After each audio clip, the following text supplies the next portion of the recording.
যারা সকল যোগ্যতা থাকা সত্ত্বেও কোনো প্রমোশন বা কোনো পোস্টিং নিতে চাচ্ছে না, বিকজ তারা মনে করছে বাংলাদেশের যে কালচার তাতে হয়তো পরবর্তীতে তাদেরকে লেভেল হয়ে যাবে তারা এই সরকারে। 2016 সালে বিএনপির অ্যাক্টিং চেয়ারম্যান বিএনপির চেয়ারপারসন দেশনেত্রী বেগম খালেদা জিয়া ভিশন 2030 দিয়ে কি সকল সংস্কারের কথা বলেনি? এর বাইরে কোনো সংস্কারের কথা কি নতুন রাজনৈতিক দল কিংবা উপদেষ্টারা কেউ বলছেন? বলেনি।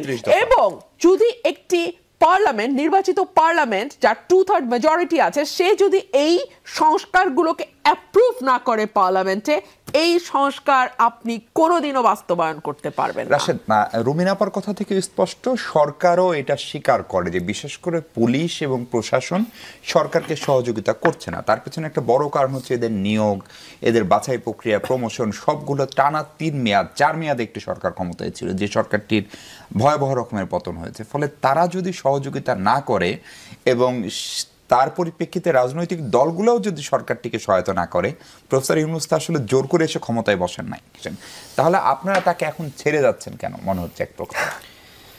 দেখেন, আপনি নিশ্চয়ই জানেন যে আমরা আসলে ছেড়ে যাচ্ছি না, তবে মোহাম্মদ ইউনূস আসলে নিজেকে নিজে বিতর্কিত করেছে, নিজেকে নিজে একা করেছে।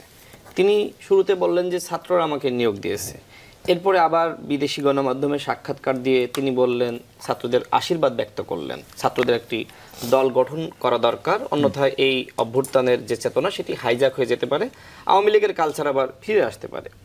এখন ইউনূস সেই আমার ক্লোজ বা ওনার ক্লোজ না, এটি কেন তিনি তার এক্সপ্রেশনের মধ্যে প্রকাশ করবেন? এটি তো দরকার ছিল না, এটি তিনি করেছেন। এই করার কারণেই অন্যান্য দলগুলো মনে করছে যে আমাদের প্রকাশ না করে যদি করতে তাহলে ঠিক হতো। রাশেদ, দেখেন, অনেক সময় আপনি ছাত্র জীবনে ছাত্রলীগ করেছেন বা ছাত্রদল করেছেন, আপনি যখন গভর্নমেন্ট সার্ভিসে যাবেন তখন কি আপনি ওই ছাত্র দলে থাকা অবস্থায় যা করেছেন গভর্নমেন্ট সার্ভিস হোল্ডার হওয়ার পরে তাই করতে পারবেন?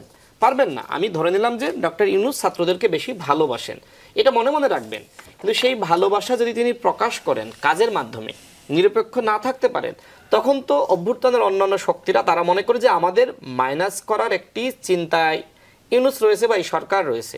এই কারণেই কিন্তু নতুন দলটিকে নিয়ে এই ধরনের সমালোচনা।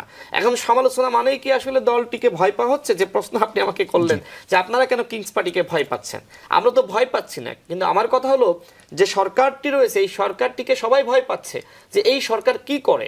কারণ এই সরকার আনলিমিটেড সরকার, এই সরকার কি করতে চাই, এই সরকার কবে ইলেকশন দিতে চাই, সরকারের পরিকল্পনা কি, সেটি আমরা বা আপনি আমরা কেউ জানি না।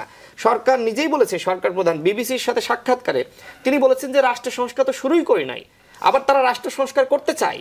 তাহলে সব থেকে ক্ষতিগ্রস্ত হয় রাজনৈতিক দলগুলো। কারণ কি? কারণ ১/১১ ইতিহাস কিন্তু আমরা ভুলে যাইনি।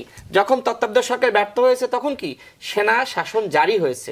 ঠিক একইভাবে এই ডক্টর মোহাম্মদ ইউনূস অন্তর্বর্তীকালীন সরকার যদি ইলেকশনের আগেই ব্যর্থ হয়ে যায় তখন সেনা বাহিনী বাধ্য হয়ে ক্ষমতা গ্রহণ করবে, রাজনৈতিক নেতৃবৃন্দরা নিশ্চিত হয়ে যাবে অমুক তারিখে ইলেকশন প্রস্তুতি নেবে। কিন্তু এখন তো সবাই একটি অগোছালো বা বিশৃঙ্খলার মধ্যে রয়েছে, কেউ দখলদারিত্বের মধ্যে, কেউ চাঁদাবাজির মধ্যে, কেউ দলীয় বিশৃঙ্খলার মধ্যে। প্রত্যেকটা দলেই কিন্তু এই সমস্যাগুলো ঘটছে, একটি হাঙ্গামা দাঙ্গামা সারা বাংলাদেশে তৈরি হয়েছে। মানে আমার কাছে যেটি মনে হচ্ছে যে সরকারের সক্ষমতা আছে এই পরিস্থিতি নিয়ন্ত্রণ করা। আমরা দেখেছি যখন সরকার ঘোষণা দিয়েছে ডেভিল হান্টের, তখন কিন্তু পরিবেশ পরিস্থিতি ভালো হয়ে গেছে।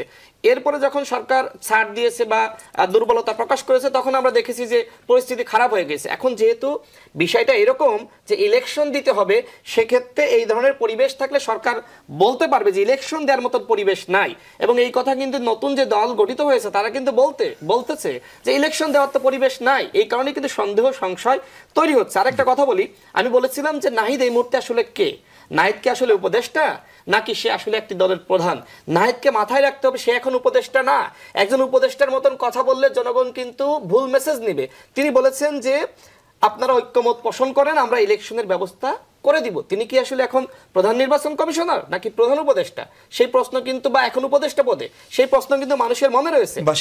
আমি শেষ করে দিই, এক মিনিটে শেষ করবো। সার্জিস কি বললো?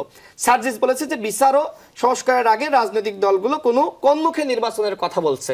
এখন আপনি বিচার কবে করবেন, সংস্কার কবে বলবেন? এখন আমি একটি রাজনৈতিক দল হিসেবে আমি কি গণতন্ত্রের কথা, নির্বাচনের কথা, ভোটের কথা বলতে পারবো না? আমি যদি ভোটের কথা বলি, নির্বাচনের কথা বলি, আমি কি ফেসিবাদের দালাল? আমি কি হাসিনার দালাল? সেই কথাগুলো কথাগুলোই তারা বলছে এবং সেটি প্রমাণ করার জন্য তারা কাজ করছে। আর আপা যেটি বললেন যে সেটি রাশেদ পরে বলেছেন যে না পারলে ছেড়ে দেন, মানে এরকম দাবি উঠছে। ডক্টর ইউনূসের নিরপেক্ষতা নিয়ে রাশেদ আপনার সামনেই প্রশ্ন তুলছে। ফলে 7 মাসের মাথায় ধরেন যদি আইন শৃঙ্খলা পরিস্থিতি ঠিক থাকতো, সবকিছু স্বাভাবিক থাকতো, আমি নিশ্চিত ব্যারিস্টার রুমিন ফারহানা বা রাশেদ এই পরিস্থিতি যে হয়েছে সেটা আপনারা স্বীকার করেন কিনা এক, এবং এখান থেকে উত্তরণের উপায় কি? যেহেতু প্রফেসর ইউনূস বলেন তিনি আপনাদের দ্বারা নিয়োগকৃত বা নিযুক্ত, ফলে তার জন্যই বা আপনাদের পরামর্শ কি, রাস্তাটা কি? এই ধারণাটা আসলে পোট্রে করা হচ্ছে। গণপরিষদ নির্বাচনের ব্যাপারটা আমি আহ্বান জানাবো আপনারা একটু, অন্যান্য রাজনৈতিক দলদেরকে, ভাই বোনদেরকে আহ্বান জানাবো আপনারা একটু বোঝার চেষ্টা করেন। নির্বাচন পেছানোর কোনো ষড়যন্ত্র আমাদের নাই। আপনারা নির্বাচন কোন টাইমে চাচ্ছেন এটা নিয়েও আমাদের কোনো নাই। আমাদের কথা হচ্ছে আপনারা গণপরিষদ নির্বাচন চান, এবং মানুষকে যে বোঝানো হচ্ছে সংস্কার খুব কঠিন, গণপরিষদ নির্বাচন খুব কঠিন, এটা কখনো হয় না। আমরা কিন্তু এখন বলছি যে গণপরিষদ নির্বাচনের মাধ্যমে যদি সংবিধান প্রণয়ন বা সংস্কার করে এরপর সংসদ নির্বাচনে যদি আপনাদের অসুবিধা হয়, আপনাদের 240 বছরের পর, কিন্তু আমরা জাস্ট প্রক্রিয়াটা ভিন্ন চাচ্ছি। এবং নিউ এজের যে সম্পাদক নুরুল কবির সাহেব উনিও বলেছেন যে বর্তমান যে সংবিধান আছে এটাকে একটা ইলেকট্রাল অটোক্রেসি বলা যায়। আপা যে বললেন যে এটা 2/3 মেজরিটি পেলে তো সেটা পার্লামেন্টে এসে পরিবর্তন করুন। হ্যাঁ, এটা পার্লামেন্টটা কিন্তু বিদ্যমান সংবিধানের বিপরীতে গিয়েই কিন্তু হয়েছে। গণ অভ্যুত্থান কিন্তু সংবিধান মেনে হয় নাই। হ্যাঁ, তাহলে এখন গণপরিষদেই কিন্তু সংবিধান প্রণয়ন বা সংস্কার হতে হবে, সেটা আইন সংসদে হবে না, আইনসভায় হবে না। এবং যেই ইলেকট্রাল অটোক্রেসি বলা হচ্ছে এটাকে, এবং উনি কিন্তু উল্লেখ করেছেন এই যে এই জিনিসটা না বোঝার এই যে ব্যাপারটা, এটা একটা রাজনৈতিক জ্ঞানের একটা অভাব। এবং ওনারাও কিন্তু এভাবে পোট্রে করছেন যে আমরা গণপরিষদ নির্বাচন চেয়ে জনগণের সাথে ষড়যন্ত্র করছি নির্বাচন পেছানোর জন্য। আপনারা এর আগে জুলাই সনদ নিয়ে বেশ সিরিয়াস ছিলেন। আমরা এখনো জুলাই সব রাজনৈতিক দলকে আমরা এটাতে আহ্বান জানিয়েছিলাম, এবং সরকার পরবর্তীতে কিন্তু আমাদের আহ্বানের প্রেক্ষিতেই কিন্তু সরকার বলেছে যে ঘোষণাপত্র করবে, এবং এটা কিন্তু আমাদের এখনো চাওয়া যে এই জুলাই ঘোষণাপত্রকে এই সংস্কারের মধ্যে এটা নিয়ে আসতে হবে। আমি আরেকটু আপনাকে বলি যে 2/3 এর ব্যাপারটা, যদি এই মেজরিটি পেয়ে যদি বিএনপি 2/3 গিয়ে যে সংস্কার করে, পরবর্তীতে যদি আরেকটা দল আসে তারা তো ওই হ্যাঁ না ভোট করে এটা আবার বাতিল করে দিবে।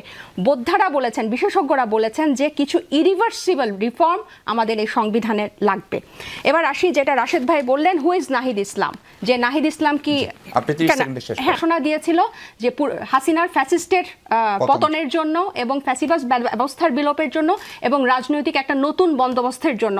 নাহিদ ইসলাম হচ্ছে সে যে আওয়ামী লীগ বিএনপির পরে এই বাংলাদেশের ইতিহাসে, রাজনৈতিক ইতিহাসে এত বড় বর্ণাঢ্য একটা রাজনৈতিক দলের আত্মপ্রকাশে, রাজনৈতিক দল নিয়ে সে আত্মপ্রকাশ করেছে, সে রাজনৈতিক দলের আহ্বায়ক। Nahid Islam is someone who is making us to believe that a new democratic Bangladesh is possible in this country and second republic is possible in this country. So Nahid Islam is, who is Nahid Islam? এই প্রশ্নটা থেকে কিন্তু তার এই জিনিসটা, এই পথ চলা যে গণ অভ্যুত্থান